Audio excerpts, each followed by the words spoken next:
सोचिए, दिल्ली का एक बिल्कुल आम सा अपार्टमेंट और उसके अंदर छिपा एक ऐसा राज जो किसी के भी रोंगटे खड़े कर दे।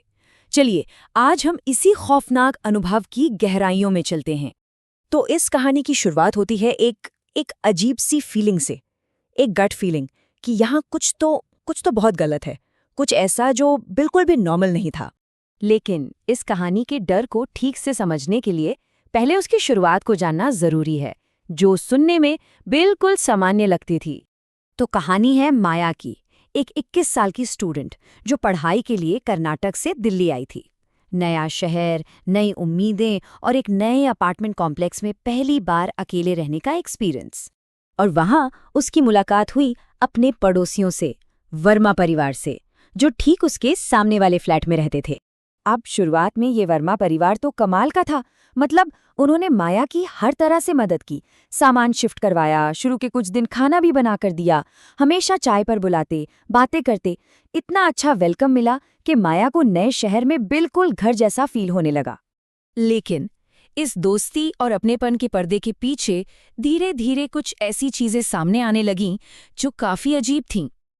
देखिए, वर्मा परिवार कितना भी अच्छा बर्ताव करता हो, पर जब भी माला उनके घर के अंदर जाती थी, उसे एक अजीब सी, एक नेगेटिव वाइब महसूस होती थी, जिसे वो समझ नहीं पा रही थी, पर वो थी जरूर।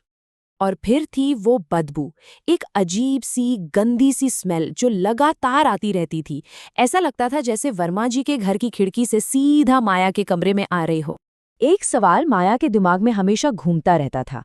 मिस्टर वर्मा हमेशा अपने गांव की तारीफें करते थे, कहते थे उन्हें वहां से कितना प्यार है। तो फिर अपनी पत्नी के गुजरने के बाद वो कभी वापस क्यों नहीं गए? इस सवाल ने इस पूरे मामले को और भी ज्यादा रहस्यमयी बना दिया था। और फिर आई वो रात, वो एक रात जिसने सब कुछ बदल दिया, जब ये सारे अजीब एहसास अपने सबसे खौफनाक रूप में सामने आए। तो हुआ ये, रात के ठीक 3 बजे एक जोरदार आवाज से माया की नींद खुल गई, जैसे कोई दीवार पर हथौड़ा मार रहा हो। और अगले ही पल एक औरत की चीख ने पूरी बिल्डिंग को हिला दिया। माया घबराकर बाहर निकली तो देखा कि वर्मा परिवार का दरवाजा खुला हुआ है। हिम्मत करके वो अंदर गई और जो उसने देखा, उसके बाद वो अपनी जान बचाने के लिए भागी। अंदर एक कमरे में घना अंधेरा था, बस कुछ मोमबत्तियां जल रही थीं, और उन मोमबत्तियों के बीच में एक काले कपड़े की गेंद जैसी चीज रखी थी, और उसके ठीक सामने मिस्टर वर्मा घुटनों पर बैठे, जैसे कोई पूजा या कोई रस्म कर रहे हों।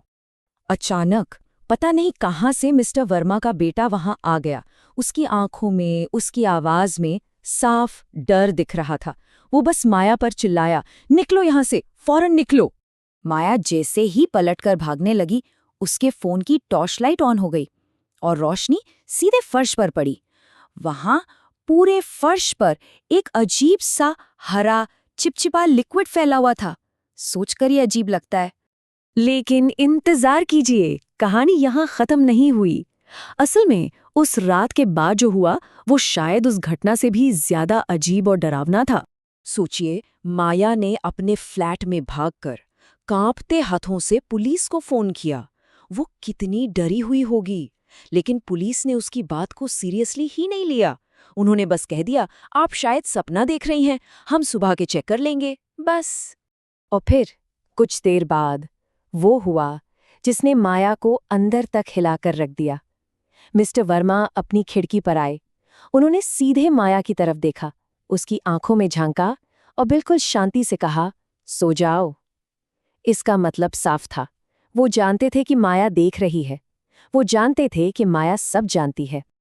अगली सुबह माया हिम्मत जुटाकर अपनी एक दोस्त को साथ लेकर वर्मा जी के घर गई।